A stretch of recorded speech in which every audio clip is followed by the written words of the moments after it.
What happens when a man executed in a rain-soaked alley returns to life 52 minutes later with no memory of who he is or what he's capable of?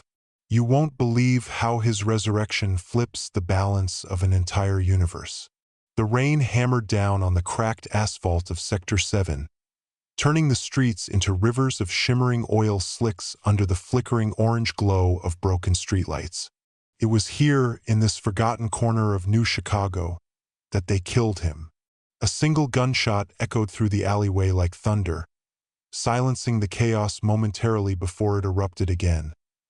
Shouts, boots pounding against wet concrete, and the metallic clang of discarded trash cans toppling over.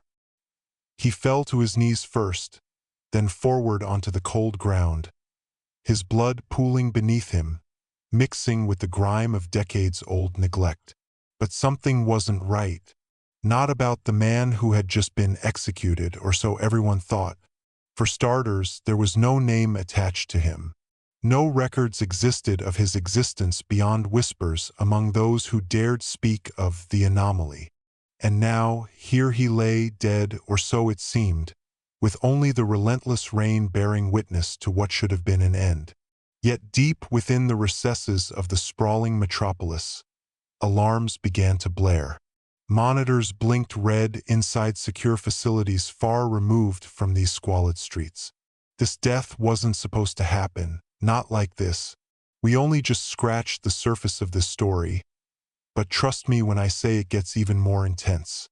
Stay tuned because you won't want to miss how our protagonist reacts when faced with even greater injustice ahead. 52 minutes later, the impossible happened.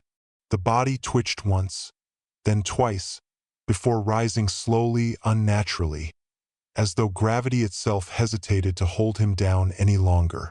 His eyes snapped open, revealing irises that glowed faintly, an eerie shade of violet tinged with static electricity. Around him, the world seemed distorted, as if reality couldn't quite decide whether to keep spinning or collapse entirely. Raindrops froze mid-air for a fraction of a second before resuming their descent, splashing harmlessly off his skin.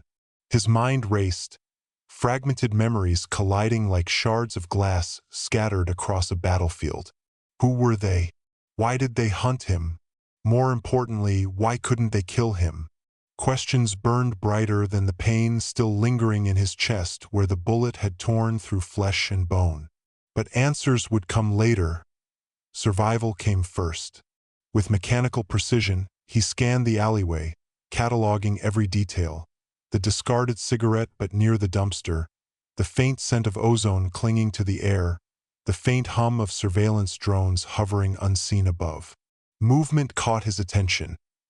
Shadows detaching themselves from darker corners, figures emerging cautiously, weapons drawn. They hadn't expected him to rise, but neither were they willing to let him walk away. Their leader stepped forward, visor reflecting the dim light, voice amplified through a modulator.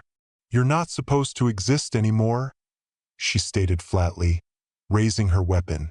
He didn't respond.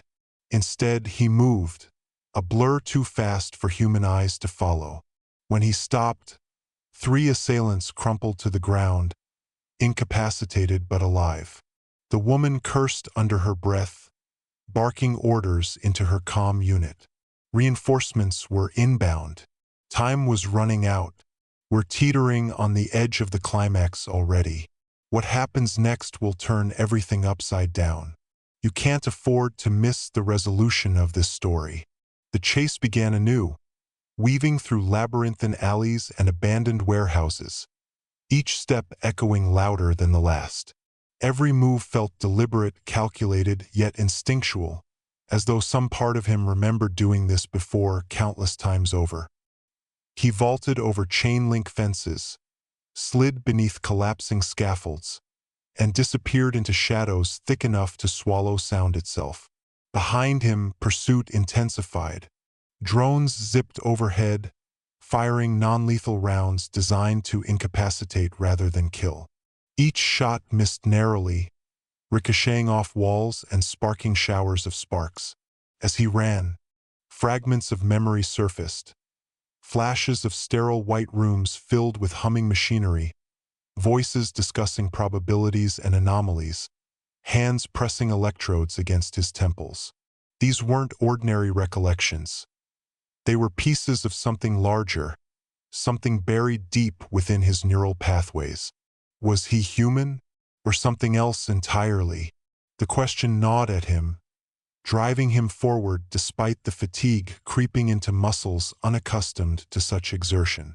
Ahead, a massive gate loomed, its rusted hinges groaning ominously in the wind. Beyond it lay the outskirts of the city, where civilization gave way to wilderness reclaimed by nature. If he could reach it, he might find sanctuary or at least temporary refuge. But the gate required power, long since drained by time and decay. Without hesitation, he reached out, fingers brushing against corroded metal. A surge of energy coursed through him, crackling outward in jagged arcs of light. The gate shuddered, then creaked open just wide enough for him to slip through. Behind him, shouts grew louder. They were closing in. Beyond the gate, the world transformed. The cacophony of New Chicago's urban sprawl faded into an eerie silence broken only by the rustle of leaves and the distant hoot of a nocturnal bird. Towering trees clawed at the sky, their gnarled branches twisting like skeletal fingers against the moonlit backdrop. He moved cautiously now, his senses heightened as if attuned to every whisper of movement around him. The air smelled different here, cleaner, but laced with an undercurrent of something primal, untamed. Yet even in this wilderness, he wasn't alone. Shadows flitted between the trunks, too quick to identify but deliberate enough to unsettle. He paused, crouching low behind a fallen log, and scanned the area. His glowing violet eyes darted from one shape to another, catching glimpses of figures that vanished before he could focus on them. They weren't drones or enforcers, they were something else entirely. Something older. A twig snapped nearby, sharp and deliberate. He turned just in time to see a figure emerge from the darkness. Tall, cloaked in tattered robes, its face obscured by a mask carved from bone. In its hand was a staff topped with a pulsating crystal, casting an otherworldly green glow. "You've returned," the figure rasped, its voice layered with echoes as though multiple entities spoke through it. "But you are not whole." He didn't reply immediately, instead studying the newcomer. There was no immediate threat, yet something about the figure made his skin prickle. "Who are you?" he finally asked, his voice rough, unfamiliar even to himself. "I am Keeper," the figure intoned. "And you are the fractured one." The title hung in the air like smoke, heavy and suffocating. Fractured one. It meant nothing to him, yet everything about it felt wrong. Before he could press further, Keeper raised the staff, and the ground trembled. Roots erupted from the earth, snaking toward him with unnatural speed. Instinct took over. He leapt backward, narrowly avoiding the grasping tendrils. But they weren't attacking. They coiled around him gently, lifting him off the ground as if cradling him. "You carry pieces of what was lost," Keeper said cryptically, stepping closer. "Pieces scattered across dimensions, buried in timelines erased from existence. Your return disrupts the balance."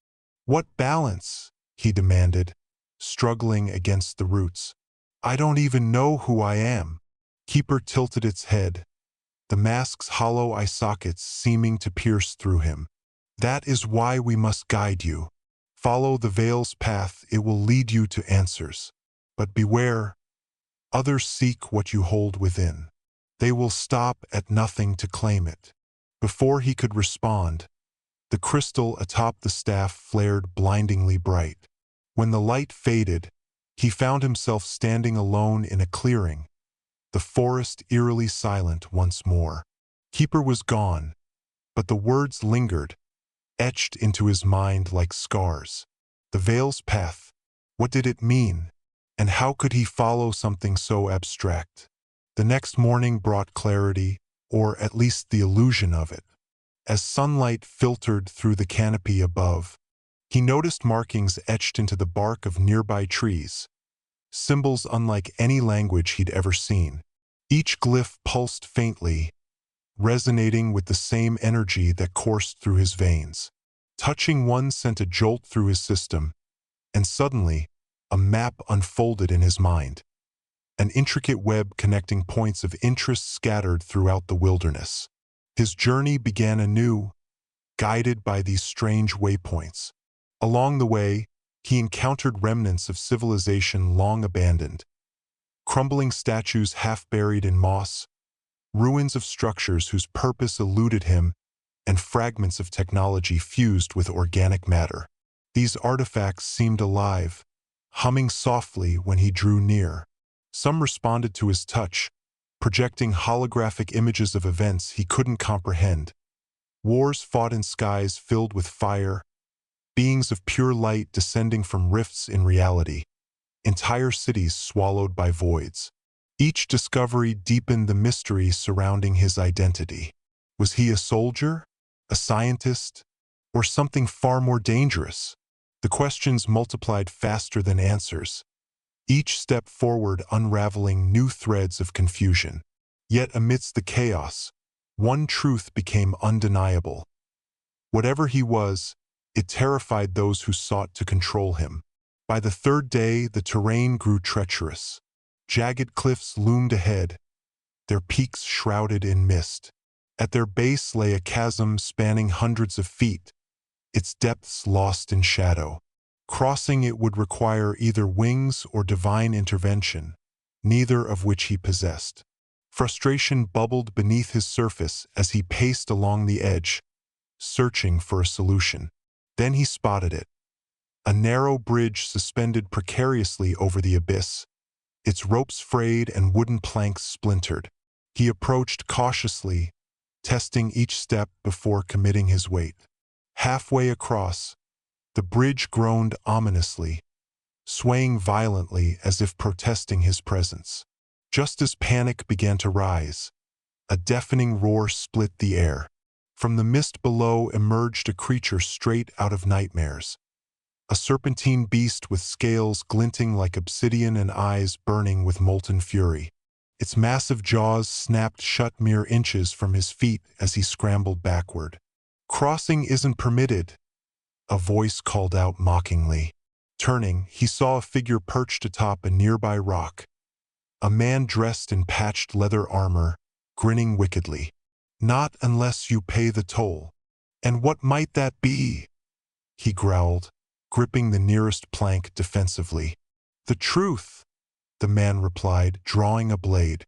"Tell me who you really are and maybe, just maybe, I'll let you live."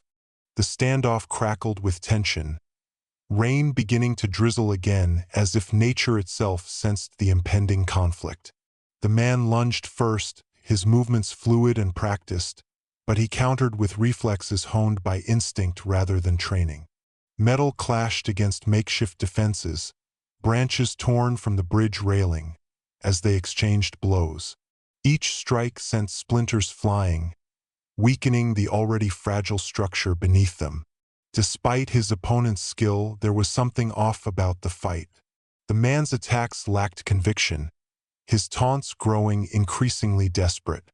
Finally, seizing an opening, he disarmed the assailant with a swift kick, sending the blade clattering into the abyss. The man stumbled back, fear replacing bravado. "Wait," he pleaded. "I didn't sign up for this. They told me you'd be easy prey." "They?" he pressed, advancing slowly. "The syndicate," the man spat bitterly. "They offered credits, promised protection. Said you were dangerous, unstable." The confession confirmed his suspicions. Whoever or whatever he was, powerful forces wanted him silenced permanently. But why? And how had they known to send someone here, anticipating his path? Before he could interrogate further, the bridge gave a final, catastrophic groan. Both men dove for solid ground as the structure collapsed into the chasm, taking the serpent-like creature's enraged shrieks with it. Exhaustion weighed heavily on him as he trudged onward, the encounter leaving both physical and mental scars. Night fell quickly, forcing him to seek shelter in a shallow cave nestled among the cliffs. Inside, he discovered remnants of past visitors. Crude drawings scrawled on the walls depicting battles between humans and monstrous entities, alongside symbols eerily similar to those guiding his journey. One image stood out, a figure surrounded by fractals, radiating waves of energy. It bore an uncanny resemblance to visions plaguing his fragmented memories. As he studied the artwork, a sudden realization struck. The anomalies within him weren't random glitches. They were keys. Keys to unlocking secrets buried deeper than history itself. But accessing them required confronting the source of his resurrection, however perilous that might prove. At dawn, he set out once more, following the glyph's pull toward a destination unknown. Along the way, he encountered signs of recent activity, fresh tracks leading parallel to his own. Someone or something was tracking him, biding its time until the opportune moment to strike. The climax arrived without warning. Emerging from dense foliage, he found himself facing a monolithic structure rising from the earth like a jagged wound. Its surface shimmered unnaturally, shifting between translucent and opaque as though alive. Glyphs identical to those etched into trees covered its exterior, pulsating in sync with his heartbeat. This was the origin point, the nexus of the Veil's path. Before he could approach, figures materialized from thin air, encircling him. Among them stood the woman from Sector 7, her visor reflecting the structure's glow. "End this now," she commanded coldly. "Whatever you're carrying, it doesn't belong in this world." For the first time, clarity washed over him. He understood not fully but enough to act. Raising his hands, he unleashed a torrent of energy, fracturing reality itself. Light consumed everything, erasing boundaries between dimensions. When the light faded, silence reigned. Only then did he realize he'd rewritten the rules of existence. The aftermath of the explosion, or whatever it was, left him disoriented, his senses overwhelmed by a kaleidoscope of sensations. Colors that didn't exist in the visible spectrum danced across his vision, and sounds vibrated through his skull like resonant chords from an alien instrument. The air smelled metallic, charged with latent energy, as if the fabric of reality had been stretched thin and was now snapping back into place.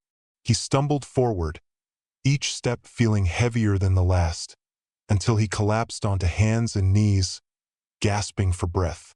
When he finally looked up, the monolithic structure was gone. In its place stood a vast plain stretching endlessly in all directions, bathed in a soft golden light that seemed to emanate from nowhere and everywhere at once. Scattered across the landscape were fragments of what appeared to be broken machinery fused with organic material, remnants of civilizations long erased. Among them, he spotted familiar symbols etched into surfaces, glowing faintly as though acknowledging his presence. But something else lingered here too, echoes, not just of sound, but of emotions, memories, lives lived and lost. They swirled around him, whispering fragments of stories he couldn't fully comprehend. A child laughing, a soldier screaming, a scientist weeping over a failed experiment. Each echo tugged at him, pulling threads buried deep within his fractured consciousness. And then, amidst the chaos, one voice rose above the rest. A woman's voice, calm yet urgent. "You've done well," she said, "but this is only the beginning." He spun around, searching for the source of the voice, but found no one. The plain remained eerily empty save for the debris and the swirling echoes. Yet the voice persisted, growing clearer with each word. "Do not fear me," it continued. I am merely a fragment, a guide left behind to help you navigate what comes next. What do you mean? He demanded, his voice rough with exhaustion and frustration. Who are you? What have I done? You have undone, the voice replied cryptically, and in doing so you have opened doors best left closed. The balance keeper spoke of, it is shattered. Dimensions bleed into one another, timelines unravel. You must restore order before collapse becomes inevitable. Restore order how? He snapped. I don't even know who I am. That is because you are many, the voice explained patiently. A convergence of beings from countless realities, bound together by forces beyond your understanding. To reclaim yourself, to fix what has been broken, you must journey inward. Seek the core of your existence, where truth resides. Before he could respond, the ground beneath him shifted. The plane dissolved into darkness, and he found himself falling, not through space, but through time itself. Flashes of moments past and future flickered around him. A laboratory filled with humming machines, a battlefield littered with bodies, a star collapsing into a black hole. Each image seared itself into his mind, leaving behind burning questions and fragmented answers. When the descent ended, he landed hard on solid ground, pain lancing through his body as he hit the surface. Blinking against the sudden brightness, he realized he was back in New Chicago, but not the version he'd fled days earlier. This city was unrecognizable, warped almost beyond comprehension. Skyscrapers twisted like melted wax, their neon lights flickering erratically. The streets teemed with creatures both human and otherwise, their forms distorted as though caught between states of being. Overhead, the sky churned with storm clouds tinged with unnatural hues, greens, purples, and blacks swirling together in chaotic patterns. A figure approached him, stepping out of the crowd. At first glance, it appeared human, but upon closer inspection, its features shifted constantly, never settling on a single identity. It extended a hand, palm upward, revealing a pulsating orb of light cradled within. Take it, the figure urged. It will show you the way.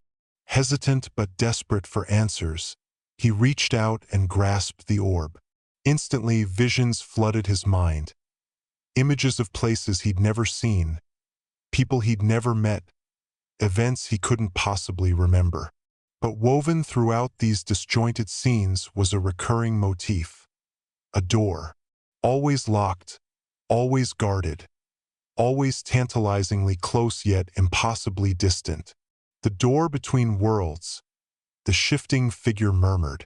Find it, and you may yet salvage what remains. Armed with the orb and its cryptic guidance, he set off through the warped cityscape, navigating streets that seemed to rearrange themselves with every step. Buildings leaned precariously, their facades melting away to reveal glimpses of other dimensions layered beneath. Shadows moved independently of their owners, whispering warnings or threats he couldn't decipher. Every instinct screamed at him to turn back, to flee, but there was nowhere else to go. This was his path now, whether he liked it or not.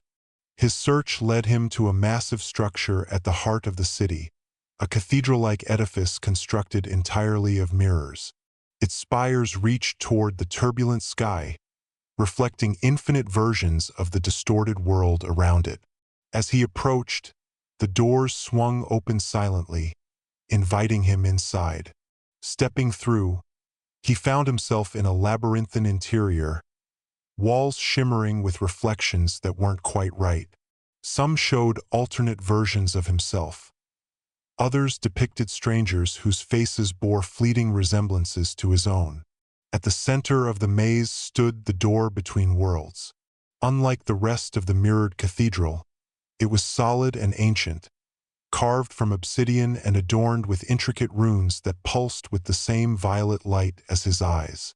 Beside it hovered the woman from Sector 7, Her visor cracked and her armor scorched. She turned to face him, expression unreadable. "You shouldn't be here," she said quietly. "This isn't your fight." "It became my fight the moment they killed me," he shot back. "What happens when I open this door?" She hesitated, then sighed. "Everything changes. Again." Without waiting for further explanation, he reached for the door's handle. The moment his fingers brushed against the cold metal, the runes flared brightly, bathing the chamber in searing light. Visions assaulted him once more, this time not fragmented, but cohesive. He saw himself not as a single entity, but as a mosaic of countless lives lived across parallel realities. Soldiers, scientists, explorers, criminals, all connected by threads of fate converging in this singular moment. Understanding dawned, painful yet liberating. He wasn't just one person. He was the sum of infinite possibilities. And with that realization came power, the ability to reshape not only his own destiny but the destinies of entire worlds. The door creaked open, revealing a void suffused with radiant energy. Beyond it lay potential, creation and destruction intertwined, waiting to be molded. Taking a deep breath, he stepped through, leaving behind the fractured remnants of his former existence. In the end, he chose neither heroism nor villainy. Instead, he embraced ambiguity, becoming a guardian of balance, an eternal wanderer tasked with maintaining harmony among dimensions. Legends spread of the fractured one, tales told in hushed tones by those who glimpsed the edges of his influence. Whether savior or harbinger, none could say for certain. But one thing was undeniable. His story was far from over. If you enjoyed this epic sci-fi odyssey of resurrection, revelation, and redemption, subscribe now for more mind-bending adventures from the edge of imagination. Until next time, keep questioning the boundaries of reality.